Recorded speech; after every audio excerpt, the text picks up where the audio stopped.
Chapter 18. Running Cover for Another. Diversion can be one of the great psychological implements humankind has at its disposal. In many instances, it gets relegated to being of dubious use, something we suspect as distracting the mind from something more important and something that can hold our various attentions while some other person or persons with nefarious intentions slips a trap around us. Yet diversion is what we have to help us contend with what would otherwise overpower our senses with staunch and unrelenting truth. From the moment we start to breathe, it is inevitable that we will eventually stop breathing permanently. At the point we start to walk the narrow path that includes cognizance and sentience, we are saddled with the unrelenting truth that at some point our cognizance and sentience will cease, and the selves we have come to accept as the focal point of our own existence within the overlapping planes of this world will be no more. As comforting as it may be on occasion to be reminded that to nothingness shall we return, as much as such a notion can make any life laden with stress or worry or concern seem minuscule or even irrelevant in the grand scheme of all things, as beneficial as it may be to our perception and enjoyment of beauty to know that we are finite beings experiencing elemental collusions that are transient as well. The finality of the cessation of being can depress one to the extent that activity feels meaningless, actions feel pointless, and feelings appear with no cause or worthwhile effect. So we divert our attentions from that thought, like a river diverted from immersing a field in which a multitude of varied and messy life occurs, rather than let the crushing flow of natural truth wipe out a small deposit of differentiation. We channel out that which would guide the flow around the area that grows. Meridia imagined the thought of death would be like a lava flow, requiring deep and reinforced channels to divert it away from the areas in which she frolicked with the components of her life. Other emotional occurrences would be like rivers that overflow, creating a destructive torrent from what was once a life-sustaining resource when flooded to overcapacity. During the rush to avoid the emotional deluge, she quickly found reason to avoid the destructive effect on her sense of self. And rather than reply to her ex-husband's email with the anger and despondent fervor that was her initial reaction, she put her phone away and drove until she let her attention be taken up by the runaway child. After parting ways with Manny, she drove around the block, circling at a distance to follow him as he made his way to the east. She crept along and thought she did quite well at staying out of his line of sight. She did not know how long she was going to follow him, but mumbled to herself as she did, trying to will him with soft-spoken words to return to his school. The words were only spoken with partly true intent. Meridia was hoping that Manny would indeed return to the school where he was expected to be at that moment. But in her self-imposed decision to look out for the young boy, she found a distraction that allowed her attention to branch out from where her thoughts would otherwise be focused. She let her peripheral vision take in the gritty elegance of the Austin streets down which she drove. The wafting aroma of slow-cooking beef enticed her as she drove past one of the barbecue restaurants, and she found that she could enjoy it while on the mission to deliver the child back to his school. She let her thoughts roll through the possible circumstances of Manny, and knew that the limited information she had gotten only told part of the story. Granted, at his age, the story was usually straightforward without the multiple avenues of influence and meaning that fettered the narratives of adults. The simplicity of his situation was his blessing to bear, and she wanted to be able to tell him more than the words she had to spur him back to his current course of movement. She imagined his thoughts as he walked, wondering why the white woman sat down to talk with him at all. Would he ever recall the conversation after today? Maybe he was just reminded by her that his life could be intruded upon in the world, and so he was returning to the school for safety rather than intent to get back on track of study, becoming of a boy his age. If he was afraid that he might be kidnapped by her, his pace did not seem to portray such, as he was not walking hurriedly. Perhaps he was humoring her, and was just going to walk around for the day and skip school altogether. Maybe he was not enrolled in any school. Meridia decided that if he did not get to his school within the next 10 or 15 minutes, she would pull up next to him and ask him why he was not in school. If that didn't scare him, then she would find an officer and report him as truant, or at least tell him such. But that was the worst case scenario, and wasn't that way of thinking something she was hoping to help him avoid? Why was she sinking into that negativity? He was just a boy, stuck in an emotional reaction to a situation that was beyond his control. He would learn to accept the circumstance and find his freedom from the hindrance of emotion so that he could return to feeling the upside of living, the joys and wonders of life that tend to elude people when they are under the weight of worry or slighted expectations. There was so much more for him to spend his time doing than feeling the downtrodden effects of uncertainty. Life, as he knew it to be, may have changed drastically, but it was inevitable that it would change. His family was changing, becoming more than it was before.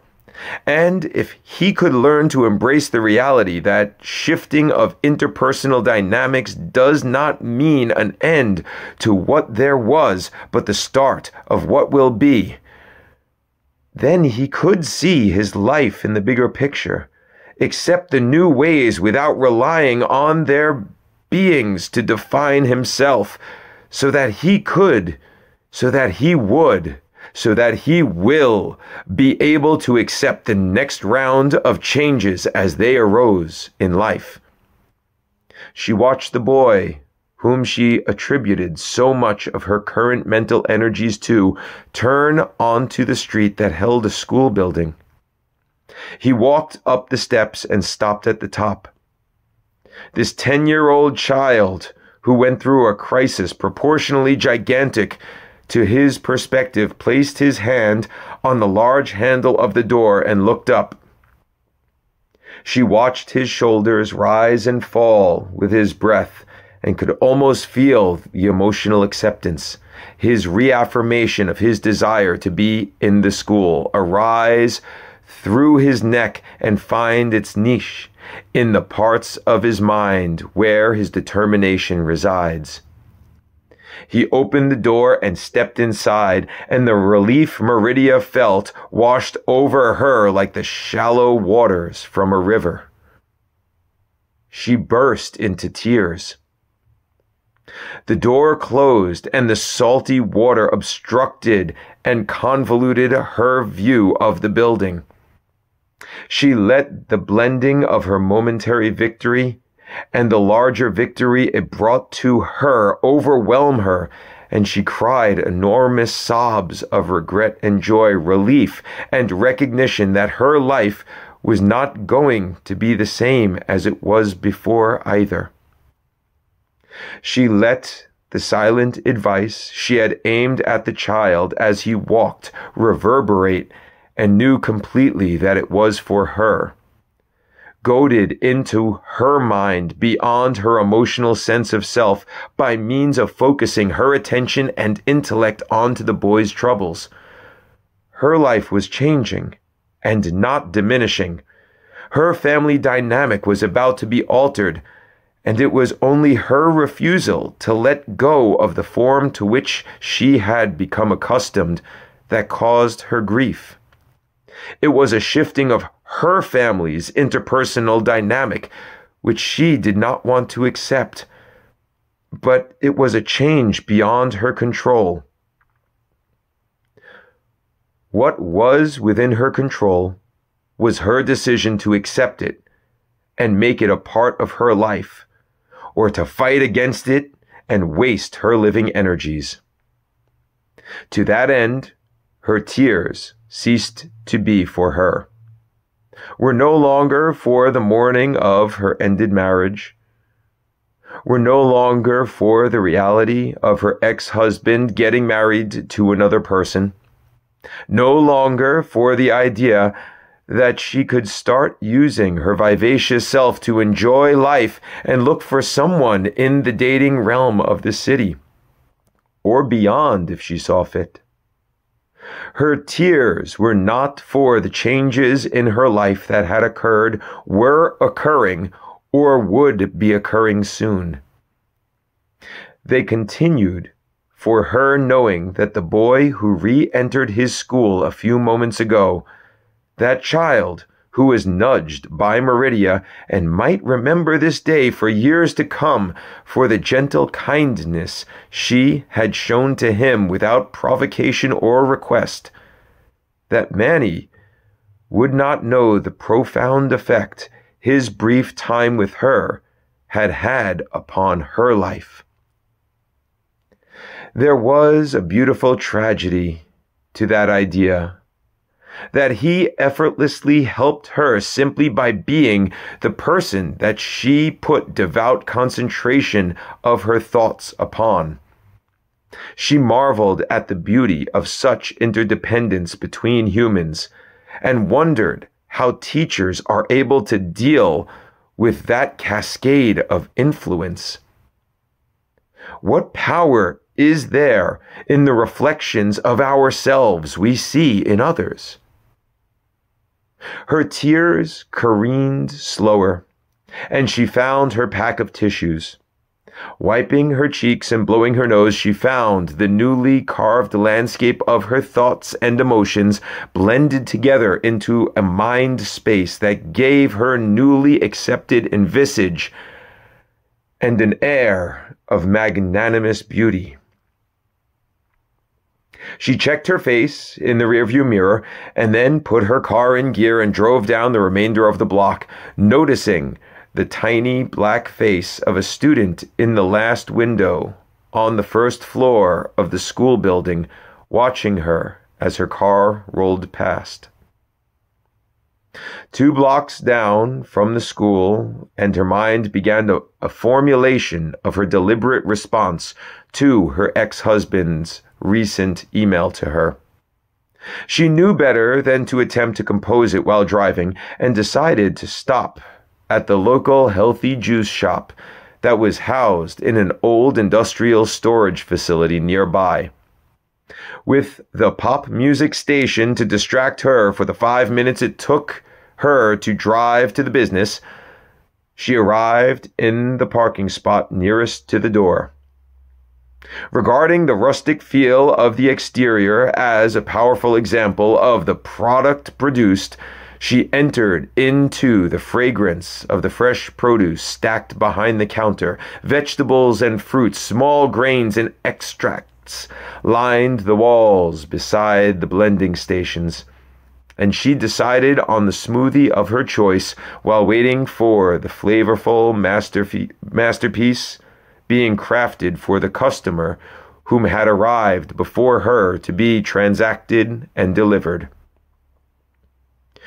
She wandered out to the small round table in front of the establishment, and with a chilled, healthy, blended beverage in hand, she took 2 sips, 1 long draw, and 1 other sip, and then sat down in the breezy warmth on the metal chair.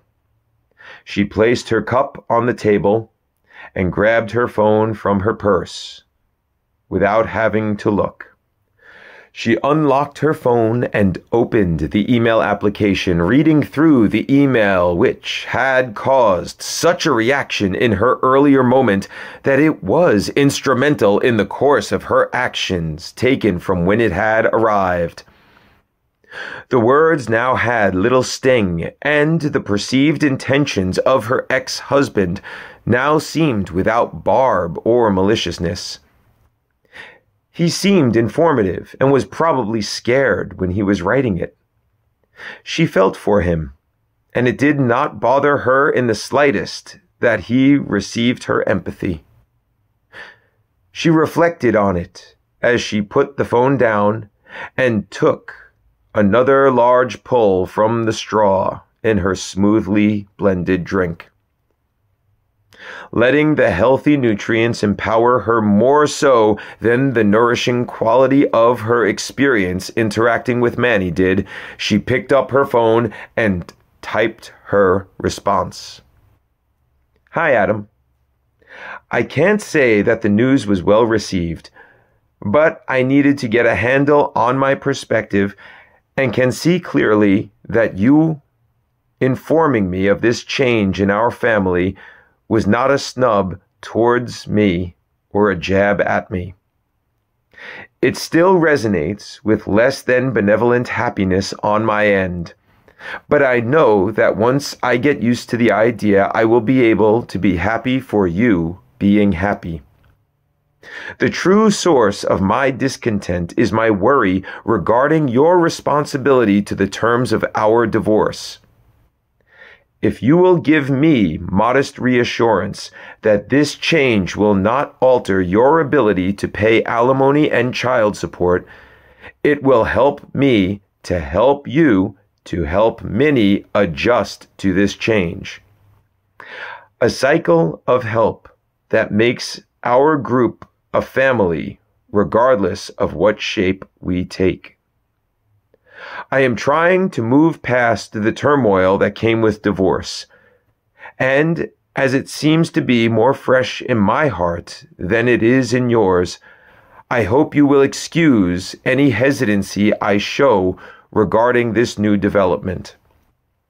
I do see it as a development, and will do what I can to make certain our daughter sees it in the same way. It is a startling change, but I am not so foolish as to fight against change over which I have no control. I am merely foolish enough to marry those who are greater fools than I." She deleted the last sentence and giggled to herself. "Truly the best, Meridia. P.S. Please use my full first name when addressing me in person or in email from now on." She sent the email and meditated with her smoothie on the good nature she had cultivated in herself. Within minutes, her phone notified her of an email. She opened it to see his response. "Meridia, this will not change the alimony and child support in any way. Thank you. Best, Adam."